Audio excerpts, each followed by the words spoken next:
complicated because Delta requires you to, correct me if I'm wrong, Delta I think requires you to take a test um, days before the flight, but then again at the airport just before you board the flight. So there was Oh, how there's I'm like so sorry. Can you hear me okay to interrupt you? We're having a little bit of a hard time hearing you. okay. I can hear you clearly. For some reason, Okay. my mic And I guess is problematic. okay. Um, let's see here. I don't have any way of turning you up or anything like that. I can hear you okay, but I think some of us can't. Okay. I tried to call in via the Okay. phone, but that didn't seem to work either. Um, Okay. Is that any better for any of you that are having a hard time hearing him? Is it a little bit better? Your voice is faint. Okay. Yeah, I can hear. You can hear? Okay. And I can't. some of you cannot hear. It just sounds very far away. Shoot. Okay. Well, I don't know if there's much more to be done. um,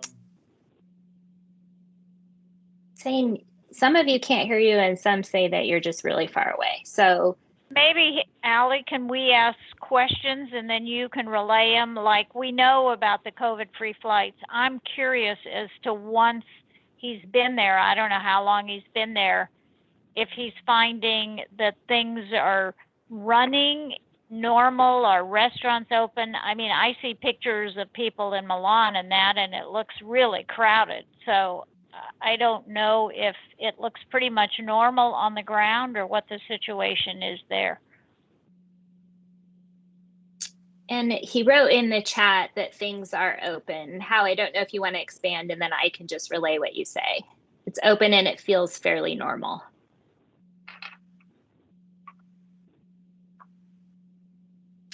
I think he's muted himself, so he's just typing in the chat. So if you guys have any questions, yeah, maybe that's the thing to do is just ask. And it looks like he's typing in the chat. Sorry for the technical difficulties.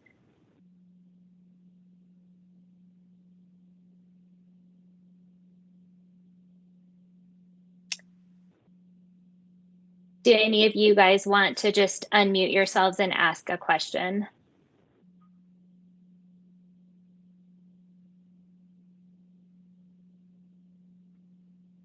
Okay. So he's saying that it's open, it feels fairly normal. People do not always wear a mask. And plenty of people are out and about just like normal. When are they going to open it up for the non-COVID free flights to other places? Does he know? Let's see here. It says tourists are at a minimum and it's fantastic. And he says, Jan, he does not know.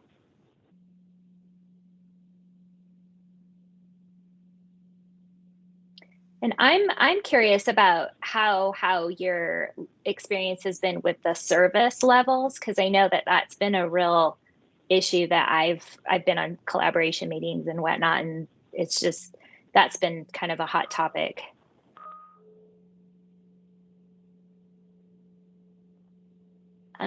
This is where are you visiting while you're there? And Hal says, I would assume whenever they can sort out the vaccine passport, service has been great. And I know, Jamie, he initially went to Amman in Venice. He's kind of following his stories on Instagram, but I'm not sure where he is now. Where are you tonight?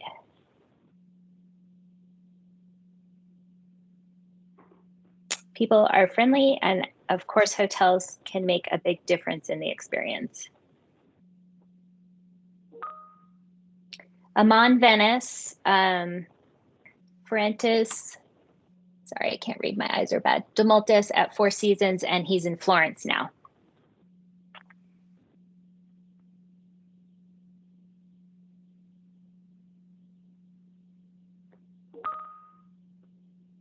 He's heading to the Rosewood, Del Bosco, and Hotel Eden.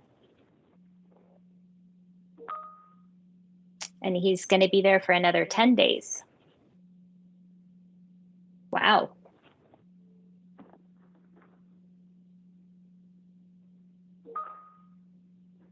Or he says, or whenever they kick him out.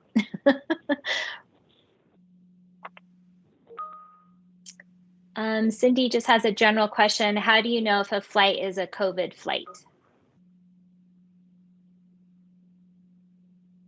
Anybody care to weigh in on that? I don't know. They're pretty limited right now. I think, as he said, it was Delta, American, and United, and you can only go to Milan. I don't know if they're into Rome yet. But I think they notify you when you book the flight, or you can find out. Yeah, Milan or Rome right now. Okay. And yeah, and he's saying it tells you when you book the flight or search for it. And Jay Ireland said she thinks Delta has one from Atlanta to Rome. And JFK, but Delta was pretty screwed up a few weeks ago. So I think they're figuring it out more, but the airlines kind of didn't know what they were doing in the beginning. But it's getting easier. Makes sense.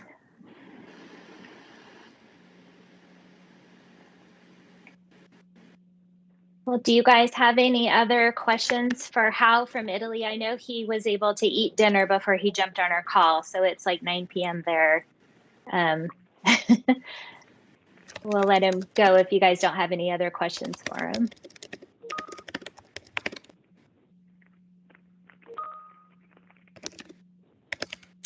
Hal says United process was a bit messy.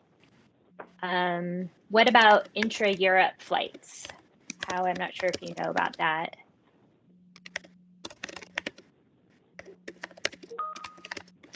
Most hotels provide testing. And have you heard of the, oh, okay.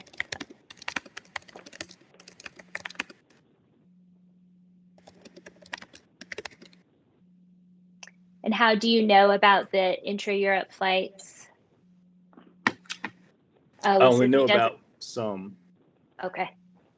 Sorry about that. I'm sure you're typing as fast as you can.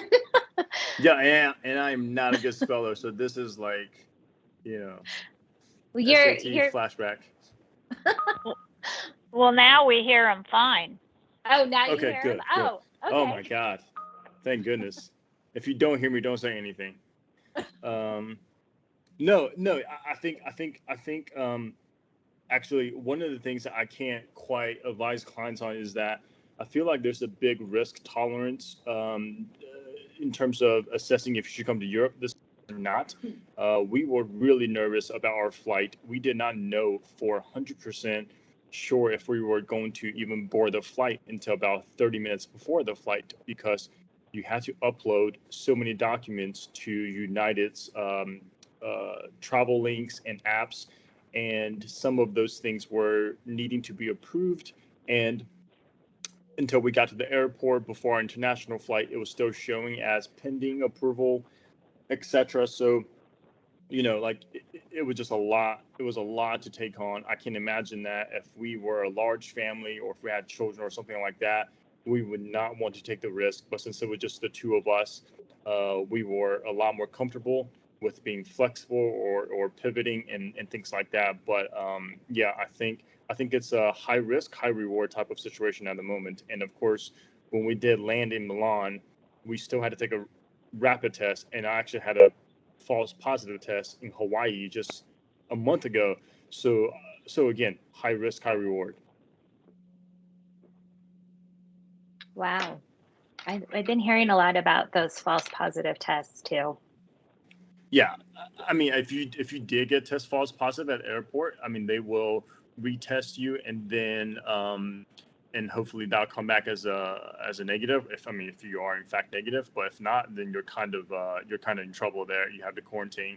So like the bad thing about that is, you'd rather get false positive in the States, where if you get a false positive, you can't go, but you can stay at home. There you get locked up. So it's I'm definitely not telling every client that should come to Europe, I tell those who are comfortable with the risk that if they get here, it's an amazing time to see Italy. We went to Venice, and I think, all my stories I show, so many of my clients who follow me couldn't believe just how vacant the city was in June, and it was super, super just pleasant and going out and not be, shoulder to shoulder with people. Like all the museums and everything we've been to, there were virtually no wait, and yeah, it's been pretty good. But again, can be super stressful too. So Not for the faint of heart, not every client then. yeah, I mean, and like I would say maybe what you could do is always have a contingency plan. For example, we were thinking that for some reason, if United was not going to allow us to board the flight because there was an issue with documentation, etc., whatever it may be, we were going to then maybe just delay the trip by one day and pivot to Spain or Greece or something that was a bit easier and more travel, tourist friendly. But yeah, it's certainly not easy.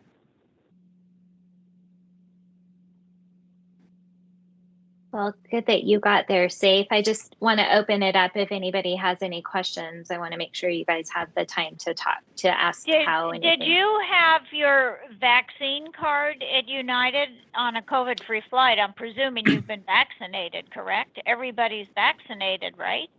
Or no? No, you don't. I mean, I'm vaccinated, but you don't have to be, to my knowledge. I think you can take the COVID-free flights without being fully vaccinated.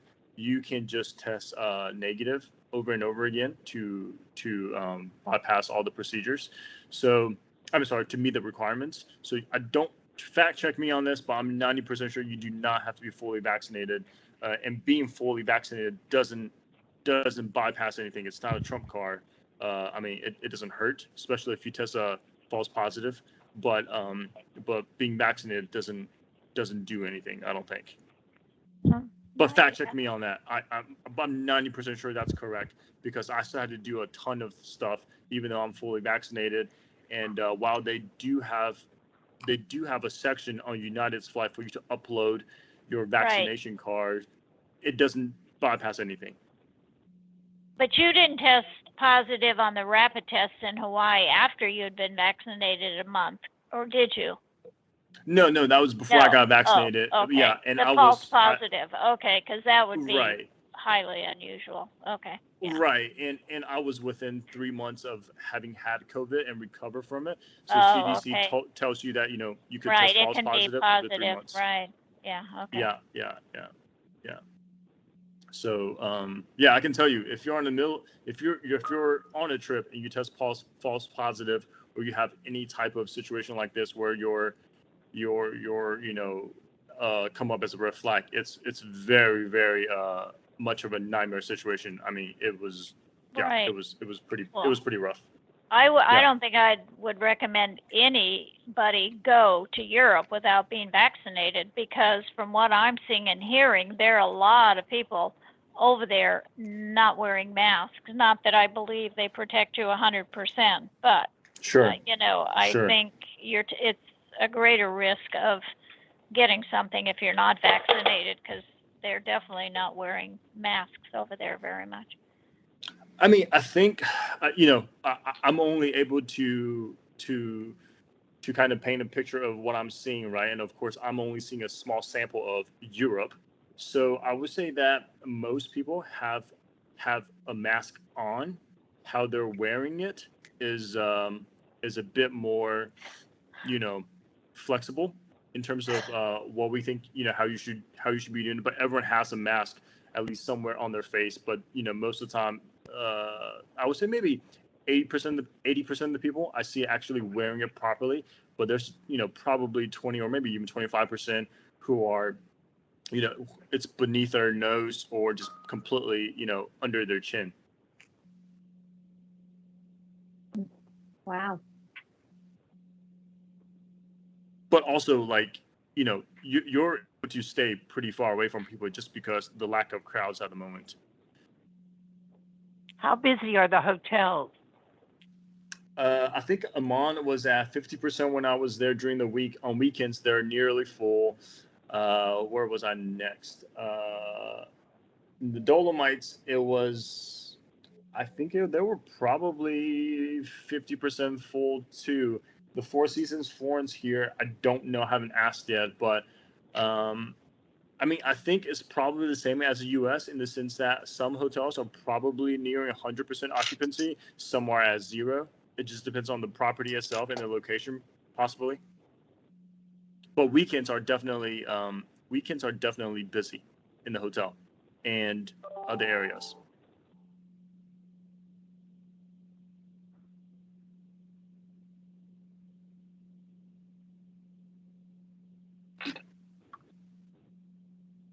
Well, it sounds like you're having a good time now that you're at least you've gotten over there and you've gotten through some stuff. You're having a nice time without all the crowds. Yeah, I mean, I think once you get over that hurdle, as soon as we got our negative test at Milan, I think we took a deep breath and then felt like it was good. And I think even though we've been here for a week, I think I'm slowly noticing that there are more and more tourists coming in. So I think maybe by probably late July or August, I think the volume of people are going to be noticeably higher. Yeah. I mean, I have more clients too. I mean, like as I've been here, I've booked more clients for later in the summer. I think more clients are anticipating that maybe by late July or August, the procedures will be a lot more streamlined and easier. But I think the appetite to go to Europe this summer is still very, very high and continues to increase.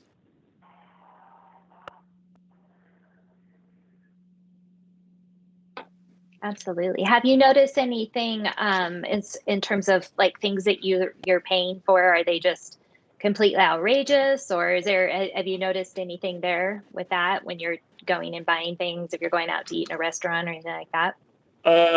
I mean, I paid 150 euros yesterday for my laundry. That was a bit much. I'm just kidding. I mean, that I did, but that's not your point. No, I think things were quite reasonable. I mean, I don't notice any price inflations. I think, yeah. I think all of that is the same. I think we've noticed that store owners, restaurant owners are very, very, very, very friendly. People are super nice. If I can be a bit non-PC, there is a bit of me that was a little bit nervous about being Asian heritage, right? Like I didn't know if people would be upset with me or blame me for anything like that. And so far, I've not experienced anything negative like that. I felt very safe. I had to do some work today, so my wife Laura, she actually went out and explored by herself. I mean, of course, felt completely safe. So yeah, no issues at all. Oh, well, that's good. I hadn't even considered that. That is a good perspective to consider for sure. Yeah.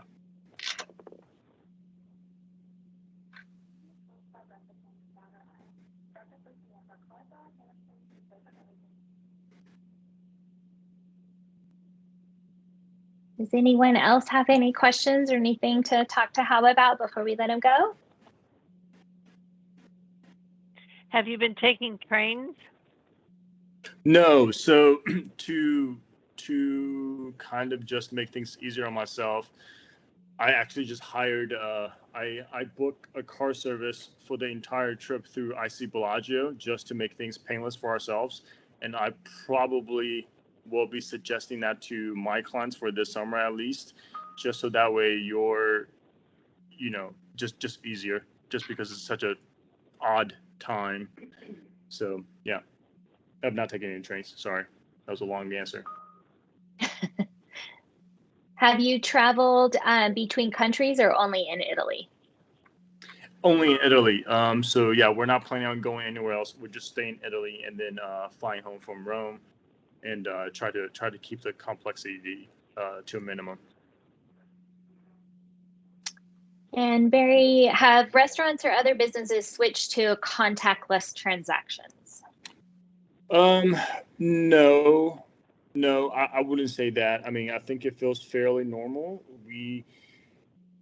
In fact, I would say we've probably been using physical menus for the most part at restaurants out in public, and people still bring you a check, you still sign it, whatever. I mean, like it's all still normal procedure.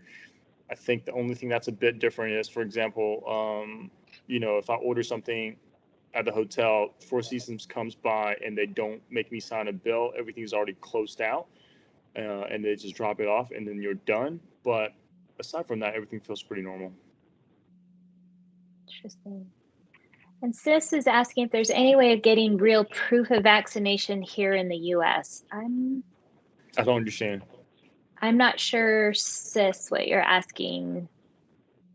Is there any way of getting real proof of vaccination? I think I know what she's asking. She's trying to ask if there's a national data bank like we had in Hawaii.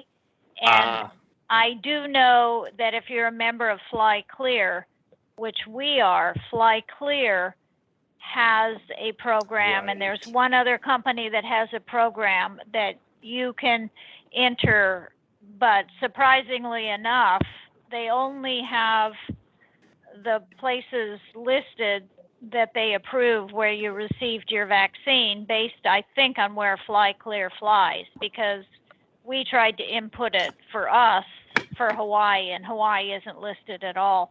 So they're one company I know of, and they've partnered with United Airlines, but Fly Clear has a program where you can upload your vaccine card. And to my knowledge, in the U.S., that's the only one. Gotcha. Yeah, that sounds. Yeah, I have no clue. Thank you, Jan. Sorry about that, Sis. We were sure with you. Oh, she says thank you. So you understood. I think she's asking. So thank you.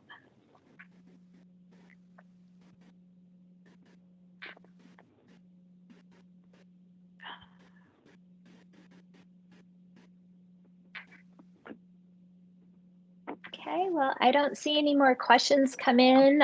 Just a couple of comments. It looks like Josiane was in Croatia last month. Very easy if you're vaccinated. If you're not, you just get a PCR test. All hotels offer PCR tests to return to the US. Daisy was in Greece about a month ago, prior to them accepting vaccinated travelers. And right now it's easy with a proof of vaccination. So awesome. Yeah. Okay. Well, Hal, thank you so much for taking the time out of your trip to just share your experiences. I just thought going, to Italy and making that trek, it might be useful to hear how your experiences were. And, it sounds like it's really not for every client quite just yet. So appreciate that. And thank you very much for jumping on. No, it's my pleasure. And if anyone has any specific questions, and if I can answer them, just drop me an email. I'll be more happy to see if something I can cover or get someone else to answer it, maybe who's at the hotel or something. But it was my pleasure. Hope you guys have a good rest of your day, and I'll catch you guys later. Thank you so much. Everybody's saying thank you and very useful info, and ciao and have a good rest of your trip. Yes, ciao. See you guys. All right, bye. Okay, well, thank you everybody for your patience and getting Hal's being able to hear him come on. So I think it was nice to be able to get his perspective. So appreciate your patience with that. I have a couple of items that I just want to share with you from Virtuoso. They now have a consumer. I'm going to share my screen here so I can show it to you. Give me 1 second. There we go. So, whoops, that's not what I wanted to show you first. There we go. They now have a consumer disclosure notice waiver on their website. So wanted to make sure you were all aware of that. It is in the crisis response toolkit. So there's a customizable form. There's 2 different customizable forms. So wanted to make sure you knew that that was available to you. And also they haven't fully rolled this out, but they are updating their logo. So wanted to share it with you. This is what it's going to look like. There's only one version of it now. They used to have the horizontal and the stacked version, and now it's just going to be the horizontal with the blue logo with the blue kind of swirl at the top. They aren't asking everybody to change it over yet. There'll be continued communication coming toward the end of the month. And it will be available in the My Marketing Toolkit for you to download various versions when they do that. But I wanted to share it with you and kind of share the reason why that they're doing it. They're just updating it so they have a slightly more modern feel to it and increased readability across the digital formats. So this is what it looks like. So look for that to be coming soon. And if you are using it in any of your social or digital or print material, when they fully roll it out, you will need to switch it over, switch from the red to the blue. And I'll send out some additional communication as that gets rolled out. I wanted to at least let you know that that's coming. And that is really all that I have. I just kind of want to open it up to all of you since this call really is for you. If you guys have any conversations or anything you want to talk to each other about, feel free to unmute your line or put it in the chat. I just thought I would add that I flew on JSX airline this last week. I went up to Reno, and they fly mainly in California and the sort of offbeat places. Oakland isn't, but you go out of the executive terminal, so there's no TSA. I got there 20 minutes before the flight. They took my bag. I walked on the plane, and they had a flight attendant. It was in the morning, so they were serving coffee, but on the way back, they were offering wine and whatever, no charge, and lots of leg room. And it's a little jet that can carry 30 people, more or less. They didn't have that many on the flight, but I was astounded how great it was. And they were having a special. I was going up for graduations. It was $99 each way out of Oakland to Reno. So I'm just passing that along. You have to do it online. I don't know if they're going to deal with travel agents or not. I asked the gate agent, and she said, "Oh yes, we do," but I'm not sure she knew what that meant. So anyway, they do. It's sold, out of Oakland as a code share. Well, actually, all over as a code share with JetBlue. I mean, I've been taking them. I mean, I've been taking it to LA for years, and a lot of people take it back and forth. So, but they do code share with JetBlue. You can find it in the GDS and book it as a JetBlue code share. Oh, great! I didn't know that. Yeah. Yep.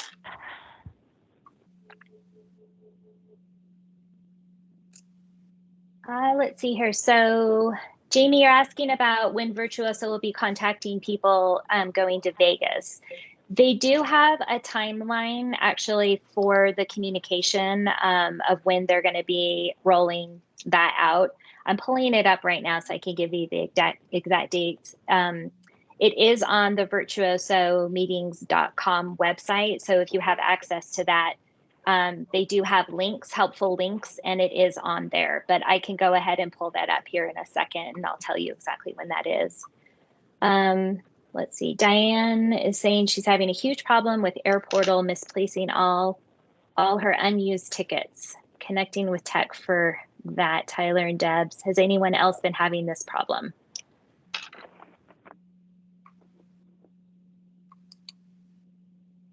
Sis says she is as well. Okay. So they're misplacing all your unused tickets. Okay, well, Tyler and Deb would be the ones that would be able to help you with that.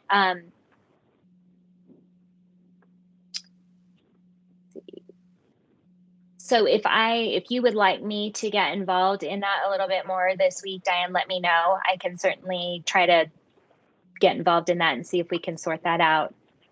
Oh, like 45 or so. That's a lot. Okay. Yeah. Okay. I'll reach out to Tyler and I'll see what's going on and I'll follow up. So I'll follow up with you, Diane and Sis. And then if anybody else is having some ongoing issues, since both Kirsten will be back tomorrow and Meredith is out all week, but I can definitely try to help with that. So I'll go ahead and take care of that and communicate with them and see if I can circle back with you guys for an answer. Yeah, that's frustrating. I'm sure it has something to do with them, working on AirPortal, but we'll see if we can get that. So on the dates and deadlines, it looks like the week of June 14th to the 30th is when they are going to approve advisors to attend the in-person event. and it says that they are going to receive approval via email. So you should see an email if you've been approved. And if you've been approved, the deadline for the registration is June 30th. So.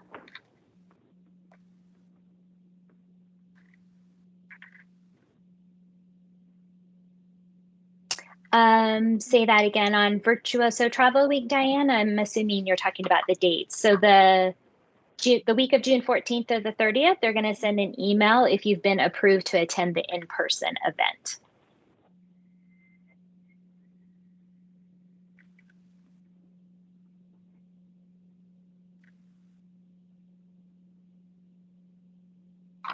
And I'll go ahead and put the link right now into the chat.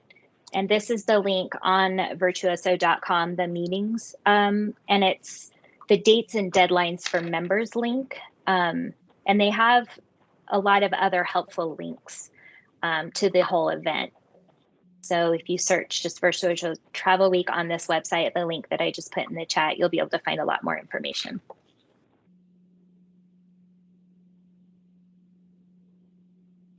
Allie, I have a question that you mentioned. You've been on some chats about the disgusting service that hotels are providing in the U.S.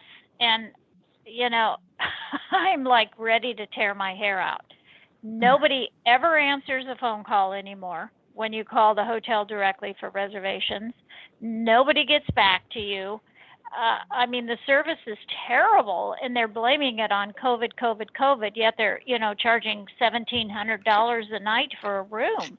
And I mean, it's like across the board. It's like star properties, you know, these are like luxury properties, and I don't know what the answer is, but I'm ready to tear my hair out. What are people saying? I mean, what are they blaming it on? COVID, or people aren't coming back to work? They can't find the employees? That's pretty much it. They, you know, the levels of service just haven't returned, you know, pre-COVID, and they're basically scrambling. You know, people are wanting to travel and stay in their properties than they are able to handle. So that's what I've been hearing. And same thing that everything you just said. I was on a Virtuoso collaboration meeting last week, and all of the owners and the managers and the advisors were saying all the same things. Not a whole lot of solutions for it, unfortunately, other than one owner had said that they had seemed to find if they joined their loyalty programs. Now this varies if it's for a car rental or something like that, their loyalty program, they seem to go from being, you know, a 12-hour call to like 20 minutes. So it somehow gave them some more precedence. But other than that, I really haven't heard any other solution other than continuing to provide that feedback to Virtuoso. And I know that they're doing everything that they can with their partnerships, but everybody's experiencing the same thing. Yeah, but I mean, it goes beyond long hold times. I mean, I've been trying to get a reservation amended, say at Bacara. It's taken me 5 phone calls, 4 voicemails. I mean, finally just going crazy and calling the manager on duty because they don't have in-house reservations. The person that's there is working from home. She doesn't answer her phone. She doesn't answer voicemail. She doesn't respond. I mean, it's terrible. It's absolutely terrible. And these are, you know, industry people. These aren't maids and everybody else not coming back to work. So I don't know what's going to happen, but it's bad. And I'm hearing all the same things across the board that you're saying. Unfortunately, I just haven't heard a whole lot of solution around it. I don't know. I mean, I know some people are just saying it's just going to be bumpy until they can get back to the, you know, their staffing levels, but that's not really a solution in the meantime. So I don't know. I definitely, if I find anything out, I'll definitely communicate it out to you, but there wasn't any real magic kind of solution that I've heard anyway, but everybody's experiencing the same thing, which doesn't really necessarily help. It looks like Jamie's saying she's agreeing she's having issues at Post Ranch Inn for the nightly rate, the lack of service for pre-arrival. It's not acceptable. Cheryl said she read an article earlier this month that hotels are having trouble getting employees to return to work. Yeah, Cheryl, I agree with that. Some of the stuff that she's heard. Mary, WI Boston, Copley Place Hotel resident staff have been responsive. She had to rebook club level guests since club service aren't being offered due to COVID-19, and they offered a suitable discount to compensate. Some hotels, restaurants are still closed, but clients enjoyed their stay. Well, at least that sounds like that was a decent, response. But yeah, I think it's just really frustrating, and I know you're not alone with it. I just haven't heard of a solution necessarily.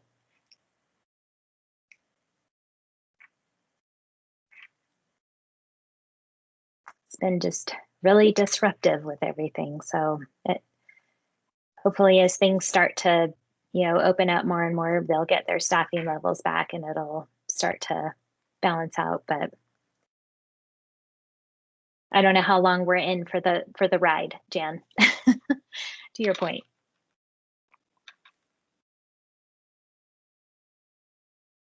Jay Ireland says Post Ranch is always a little tricky in her opinion. That's not a COVID thing. They don't have the labor pool in that area for a 5-star hotel.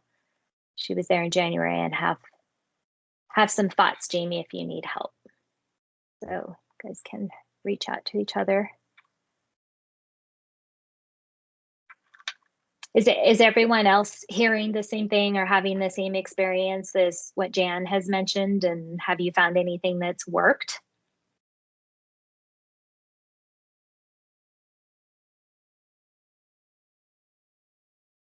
Mary says she doubts staffing will resume until the pandemic unemployment ends, scheduled for September.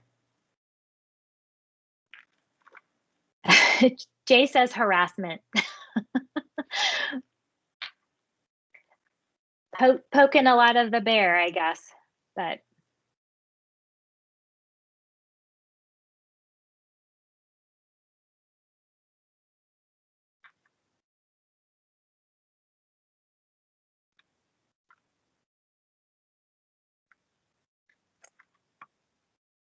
okay.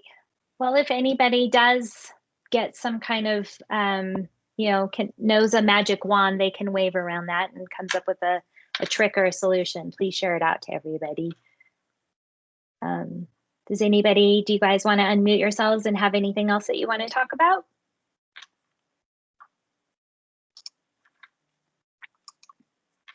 Oh, hey, it's Gigi. Hey, as far as finding reps, hi there. I found that if it's a virtuoso, I just go straight to the even if it's not my rep. I had travel impressions. They were horrible. An hour wait trying to talk. They booked the wrong nights for one thing, and then it was an hour wait. So I just went right to the virtuoso rep, and she got back to me pretty quickly. Another thing I've done is I've gone onto Facebook or LinkedIn trying to find out who the sales rep is for it, and they get back pretty quickly that way. So, I mean, sometimes you just got to sieve through things.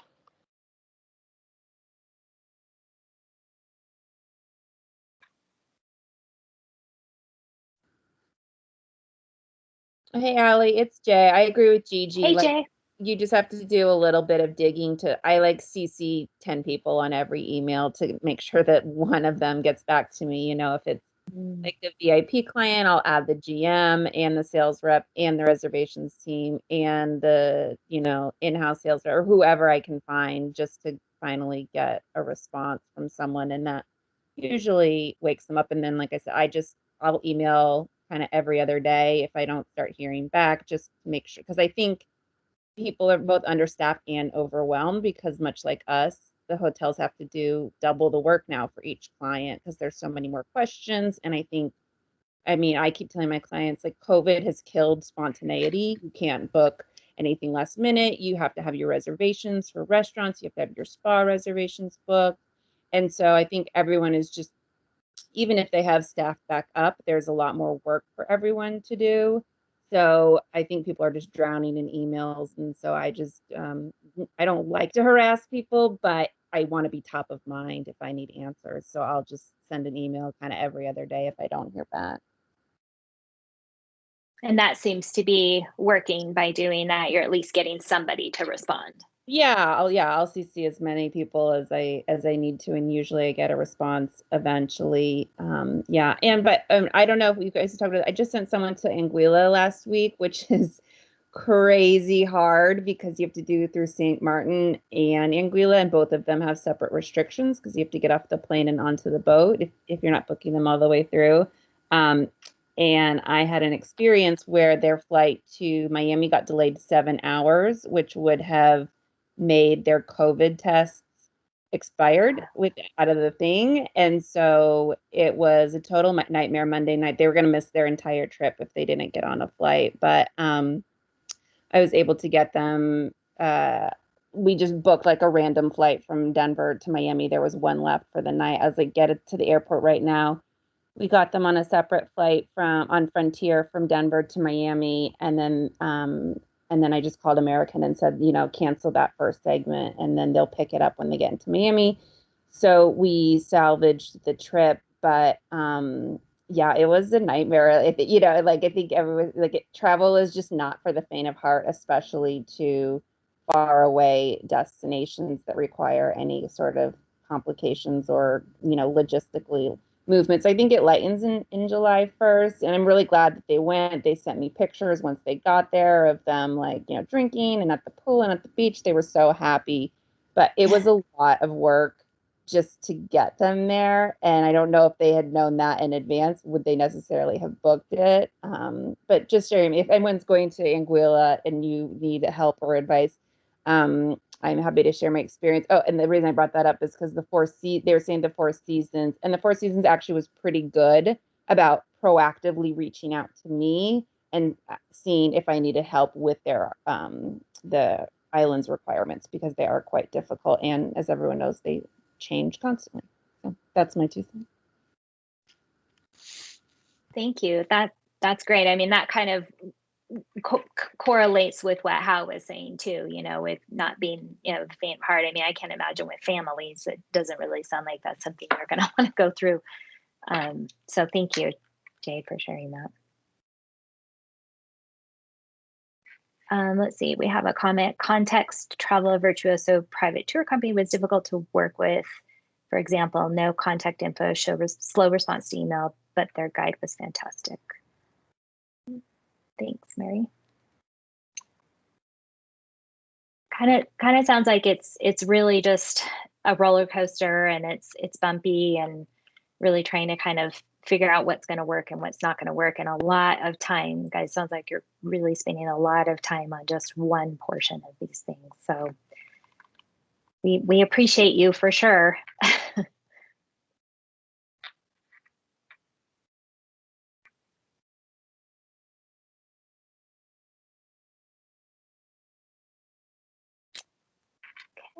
I just want to give a little bit of time to just make sure there isn't anything else.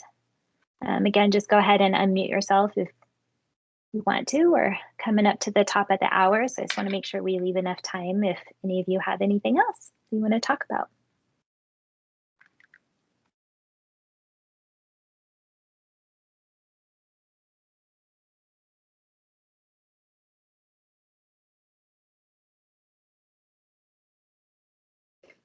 Hey, Cindy, we see you.